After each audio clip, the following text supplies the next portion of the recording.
Hello everyone, this is Defense Politics Asia, and Xi Jinping is now in Europe, and this is his first visit to Europe since COVID, and it's been a long time, and it's the first time since he won his third term as the top leader of China, which I personally dubbed it affectionately as the emperor of China, because you shouldn't get third term in China, so that's basically is no difference from being an emperor. Of course, he don't have a son, and he doesn't he's not going to live very long because he's already quite old. So this emperor is of course just a label in terms of trying to understand what is he, what is his power and status. So you have to think in that sense, then you'll probably make everything start to make a lot of sense. So imagine China today is an empire and a dynasty, and the emperor now visits Europe. You'll probably be able to imagine what kind of a big deal, what kind of, so it would be a massive deal, for the emperor of China to actually arrive in Europe. So similarly, for Xi Jinping as the premier or the president of China, is the same. China today is not the China from 30 years ago. China today is a massive power, and it is the most powerful military in Asia. If you don't count Russia as part of Asia, it is the most powerful military in Asia, the most powerful economy in Asia, and also the biggest economy in the world, as they have already overtook United States in terms of the economy size. But what is China doing in Europe, and what's the thing we need to look at? First, we need to look at where he is visiting. He's visiting Serbia, Hungary, and France. And so this is very indicative, because what is common between these countries? These are all not exactly part of the West. France is something unique. France has always been some kind of like they are part of the West, yet they are trying to break out of the West. France has always been this country that don't want to be under the United States. They have not been in NATO for some time before they joined it, and and Macron has been trying to set out his own geopolitical ambitions away from EU, away from the United States. They are the one that has been trying to negotiate with Putin to try to end the Ukraine war, despite eventually he still sent weapons there. And he's also one of the top leaders that actually pay his respect. Of course, that's my term, but to visit China, to pay his respect to the emperor, when the emperor got his third term, or basically Xi Jinping got his third term. So, and now the emperor is now paying back his paying back this respect that was due to him. So now he visits Paris to actually meet Macron and actually talk stuff, because Macron has said too many things that probably get China worried. Macron lately, as per the last video I've made regarding this geopolitical stuff, has raised this possibility that France may send military forces into Ukraine to help Ukraine. And of course, this is the crazy news. And of course, I think China is there to bring France down to reality and not get so excited about all this grand imagination of what's the future is going to be. So far, I think the latest statement coming out from Twitter from France is that Macron basically promised that they will not be doing much stuff in Ukraine. So let me find. Give me a pause. So in the latest statement that came out of France in Paris is that Macron basically put out the official statement saying that they are not at war with Russia or the Russian people, and they have no desire for the change of regime in Moscow. So, and France will also be sending their ambassador to Putin's inauguration tomorrow. So basically, Macron have to take a step down after Xi Jinping come to meet him and talk some sense somewhat into him. But of course, then we have the weird situation where Ursula is there, which is kind of weird. So representing the EU, she is there, talking to Xi Jinping, because Xi Jinping is not visiting Brussels. So it is a statement. So Brussels go to Xi Jinping in a way. So anyway, then we have Hungary and Serbia, the two other countries in part which is within EU. That is, or not EU. Serbia is not in EU, but in Europe, that is more sensible or pro-Russia.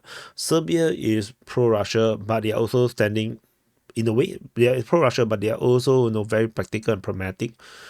They are standing in this very neutral stance, whereas Hungary is the only dissenting voice, or at least the leading dissenting voice in EU, trying to talk sense in the European Parliament, in the European government, to try to get them to stop wasting resources in Ukraine. So Hungary, Hungary, Serbia, France, the three weird countries in Europe. So I think this is just very, very interesting that instead of visiting Germany, because Olaf Scholz just visited China, and yet he didn't return this gesture, and they also did not visit Brussels to pay homage to the EU. Basically, despite he's already in France, he'd rather go to France than go to EU. I think that's very indicative as well, which also probably suggests the possibility that China may not see EU as independent or or sovereign. Maybe he see France as more independent and more sovereign than EU. So talking to France president makes more sense than talking to the EU president, which is a waste of time. So there's a possibility. Is there an EU president, an EU leader? So, and then Hungary and Serbia, the other two which is more friendly with Russia, and So I think this is just interesting. That he is on this trip. The destinations that he chose, I think, is just interesting. Of course, he's just now in Paris. We will see what else he will say and what other developments will happen as he visits Serbia and visit Hungary.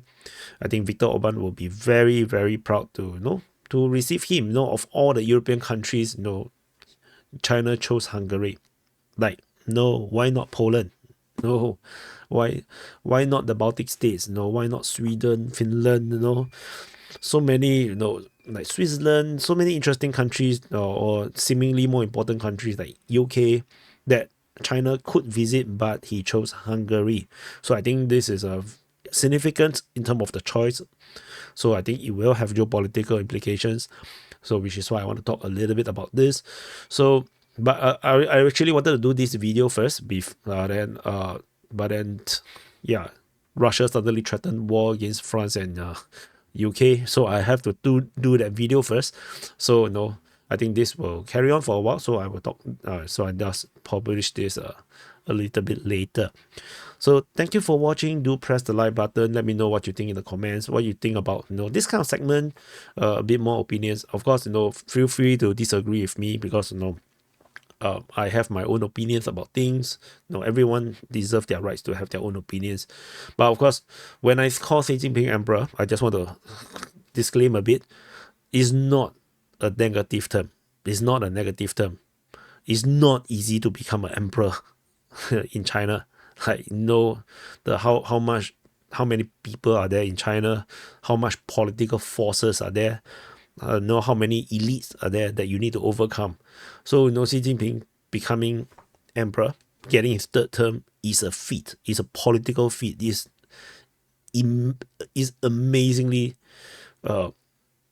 is a huge achievement, political achievement, regardless what it means for the people, for the world, or whatnot. But as the political struggle for power and influence is an amazing feat. That's why emperor is a huge honorary term. That's why it's not derogatory. Like there's an emperor of Japan. No, you say emperor of Japan is not a derogatory thing. There's a king of Thailand. It's not a derogatory. It's not a negative thing. It is the pinnacle of power. So that's what I'm trying to say. The emperor, and people lost touch in terms of what it means when you have China resurging as a premier power, and you have this guy that consolidate power to an extent that there's no one can do that in the United States.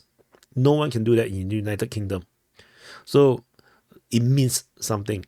And when someone this powerful, essentially could be a dictator, could be authoritarian leader, take power, he's like an emperor, and countries do go and pay their respect to quickly gain favor, to quickly make sure that the message is sent across to Xi Jinping that we want to be friendly with you.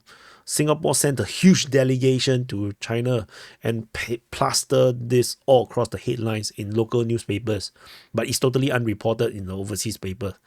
But in local paper, it's plastered all over in the headlines, the front page, of all the news site on the website as well, to play up this entire Singapore delegations going to China to really pay our respect to this new to the coronation of the emperor, and to really show as a country that we